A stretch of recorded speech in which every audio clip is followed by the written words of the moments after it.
is frightful, but the fire is so delightful. Since there's no place to go, let it snow, let it snow, let it snow.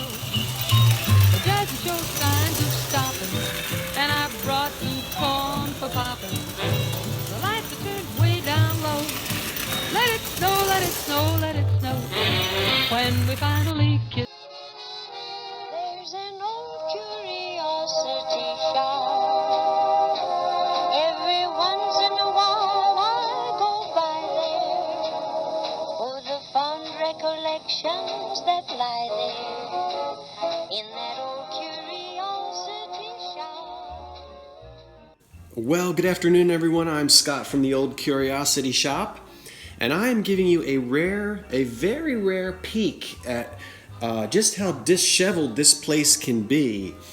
Well, honesty here, it's not always looking like a good housekeeping magazine layout. As you can see, when I filmed last night, you saw, or a few days ago, you saw that. You didn't get to see all this mess. Ah, my good gracious. Let's go over here. Look at all of this. There's boxes and there's stuff all over the floor. It looks like a truck that was headed for Woolworths circa 1939 crashed and dumped its load in my living room. Everything is all over the place. Half the train is out, half of it lamp in the middle of the floor. Christmas cards, boxes. Boy, I'll tell you what, I've got a lot of work to do, and this is part of the fun. And you know what? I wouldn't necessarily be doing all this, but I encouraged you, and you have encouraged me, so I'm breaking it wide open this year. Setting it all up, going to town, decking all the halls. Well, I want you to stay tuned because I'm not nearly finished with the train set. I'm only just getting started, but I want to show you a little bit of what goes into setting part of it up. So, don't go away. Be right back.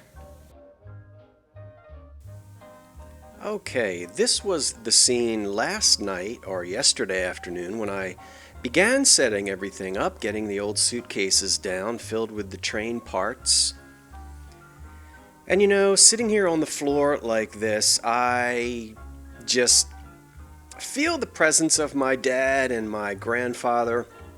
I have so many wonderful memories of playing with this train and setting this train up and having my dad and grandfather right with me. They're gone, but they're here in spirit, and I am a 12-year-old boy when I'm on the floor fiddling with this train set again. And I'm so glad you're watching. I bet you have great memories too of train sets.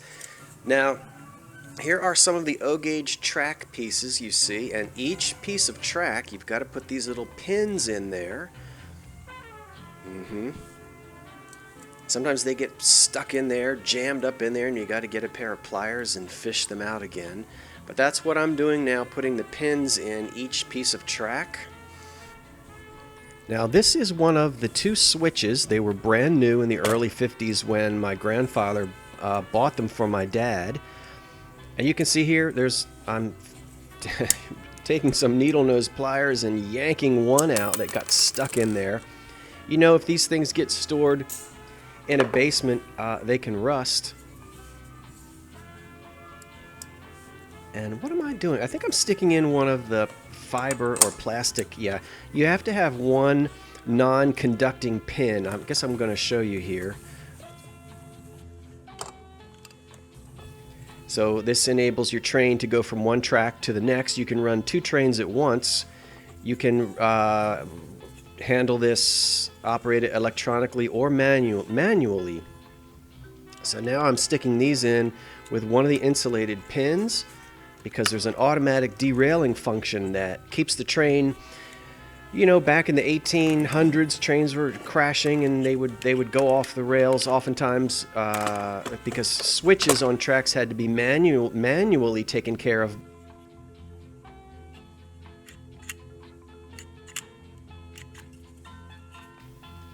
But we don't have to do that anymore. All right, back on the floor. Putting more of the pins in and getting the track together for the little circle around the tree. Just going to do one little circle here. Probably run the 1930s train on that and then the big freight train on the longer loop. We'll have to see when we get it all together. It's a lot easier when you're up on a table, a hobby table, or you've got plywood underneath. I should be pinning these tracks to the floor, but I can't really do that in my living room, as you can see, so I'm doing the best I can and enjoying every minute of it. Now, here I've got the older of the two sets that I have. This is a 1930s set. I don't know what year, but it would be early in the Depression. So there are two Pullman cars there, and then an observation car. You can see the coal car or the tender, and the locomotive, which is in the front. Now on this old set, the tenders did not whistle, and the locomotive doesn't puff any smoke. This is early in the 30s. And this set was first passed down to my dad when he was very little. It had belonged to an uncle who was a few years older and had lost interest in it when he, went off to high school or college or whatever. And my dad got this one before the freight set was given to him for Christmas in the 50s. So we always had the two of these trains together. Now the couplers here on this early train, oh my goodness, there you can see there. Doesn't it look complicated? And it is. You have to really be an octopus to get these things together, or have little fingers, because these couplers are horrible. It's a terrible design, and it's not electronic. You can't press a button and decouple. Once the trains are hooked up, that's it. And it is almost like, you women, I'll tell you, with those intricate necklaces and things that you wear, I have sympathy. Trying to like hook those little clips on a women's necklace, a woman's necklace. I can't do it. But these trains are, well, there's the supervisor. You see, Lionel sent one of the top executives over to be the foreman on the job and to monitor.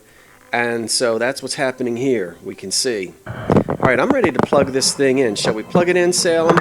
Let's give it a whirl. Okay, ready for the juice.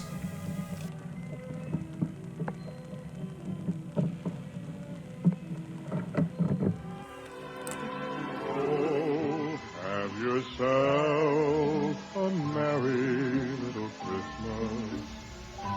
Let your heart be light. Next year all our troubles will be out of sight. Have yourself a merry little Christmas. Make the Yuletide gay. Next year all our troubles will be miles away.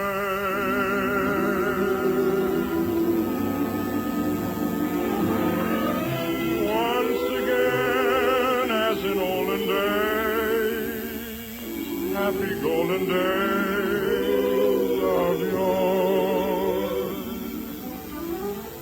Faithful friends who were dear to us will be near to us once more.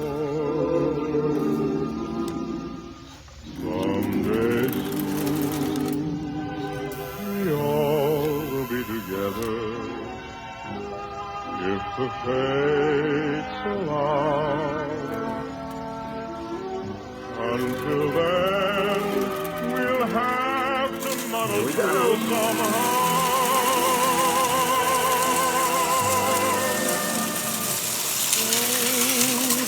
Watch your tail, Salem. I know.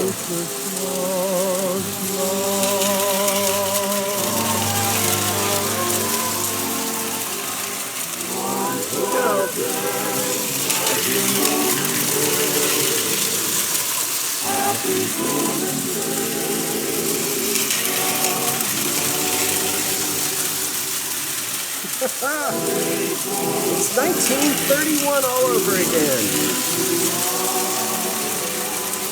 And when it heats up, I wish you could smell it.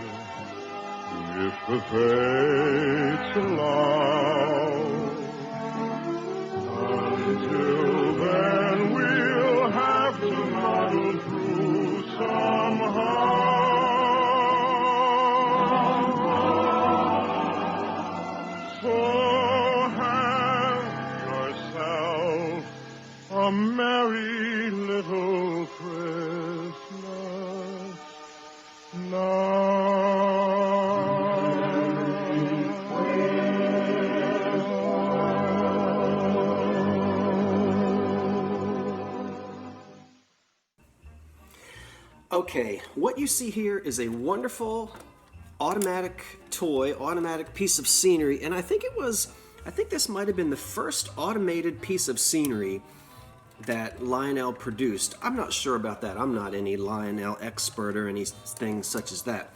But I believe this came on the scene in the late 30s, 1938, 37, 38, something like that.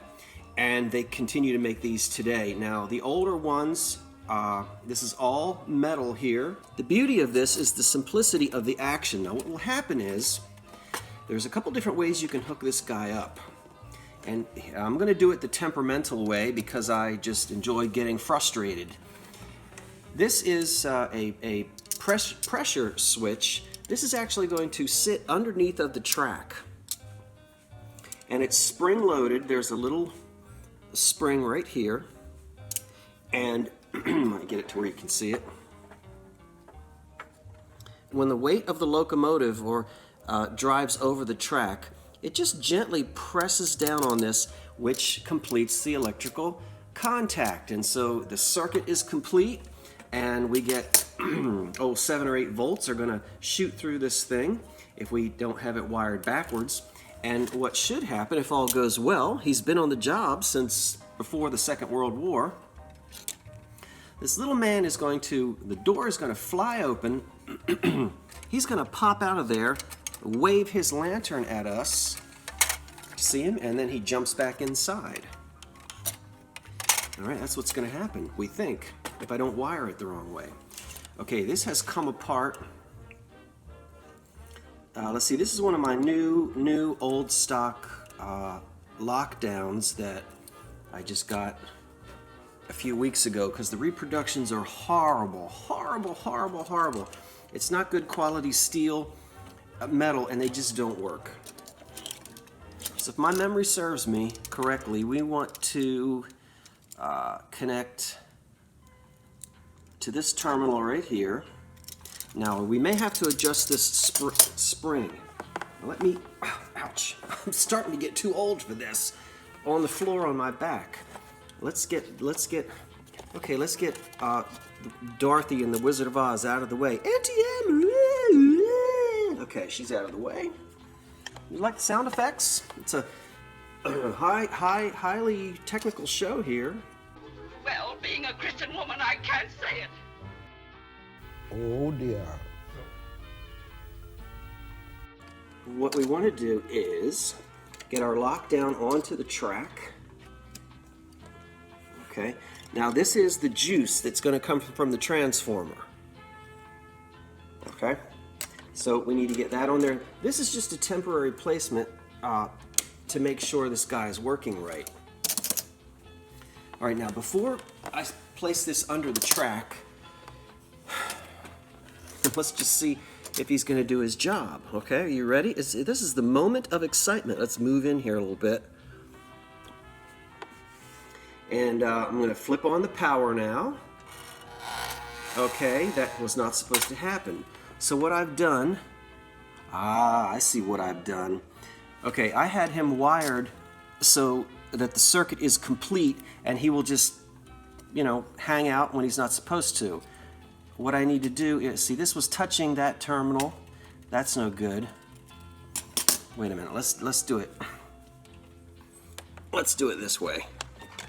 Let me turn on the juice. Okay, the juice is on. You see our switch lights over here lighting up. And there we go. Okay, so this is the terminal I do not want to hook the wire to, because he's not supposed to do that. We need to hook it to this one and make sure the two are not touching, and then with the pressure here, ready? Okay, bingo, bingo, bingo, bingo, bongo. We got it, we got it, we got it. Woo, I have lost the instructions for all of these things. I know you can probably find them online, but it's more fun to sit on the floor and use creative expletives that I'm only allowed to use once a year when I become frustrated with this train set. I mean, it's part of the heritage and the history and the fun of it, right? I mean, it's no good if you set it up and it works right away. You got to spend hours and hours on the floor. Okay, there we go. All right, now let's see. There's the juice. And I want you to imagine now that the train is passing over top of this little pressure spring-loaded guy right here. And when the train passes, there he is. Out he comes, waves his little lantern, and he jumps right back in. Folks, he's been doing that since before the Second World War, or just after. I don't know if this is I think this is a post-war. This is probably a 1947-48 model here, so we'll say just after the war. Let's get it to where you can see it a little bit better. Okay, so you can see now what I've done is we've got him all wired up correctly. The lock on is here on the track, so we have the neutral, and we have the juice that's running through consistently, and then over here, as I said, when the train passes over this track, if we have the spring, and now if I have the spring tension set just right, and if you don't, if you have it where it's too sensitive, just the simple weight of the track alone will have him popping in and out. You got to keep fiddling with it, and then you get it to the point where just the weight of the locomotive passing over will press down, complete the circuit, and the gateman comes out and does his job. Let's fire this bad boy up and see if we've got it. Okay, the exciting moment is here. You can see I'm sitting behind the controls. This is the old transformer from the early 50s, early to mid 50s, and I've got my 1930s locomotive on, and we've got our 1940s gateman set up, and we're about ready to throw the juice, and we'll see what we get. Let's just give it a little power here first. Just a little bit there. And get the direction correct. And here we go. Fingers crossed. Yes! Woohoo! Oh, it's a world record. I got it working on the first time.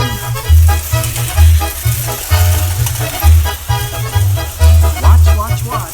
See?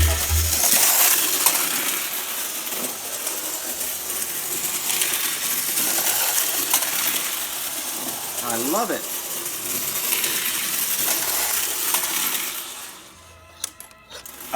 Now, of course, he will stay out much longer when you have all of the cars in place, because they continue to put pressure and add weight to the track.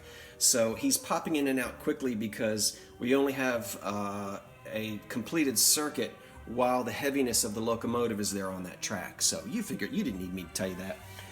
Okay, well, I gotta back up here and keep working. I'm telling you what, folks, this is not just, you don't just throw this on the floor in 20 minutes and you're done with it.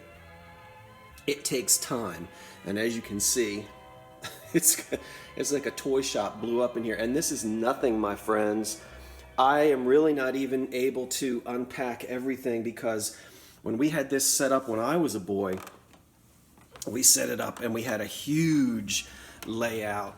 Oh, I've got boxes and boxes of stuff, but we'll just get enough up to give you the flavor of the old train set at Christmas time. So I'm going to keep working, and I hope you enjoyed this little sneak peek.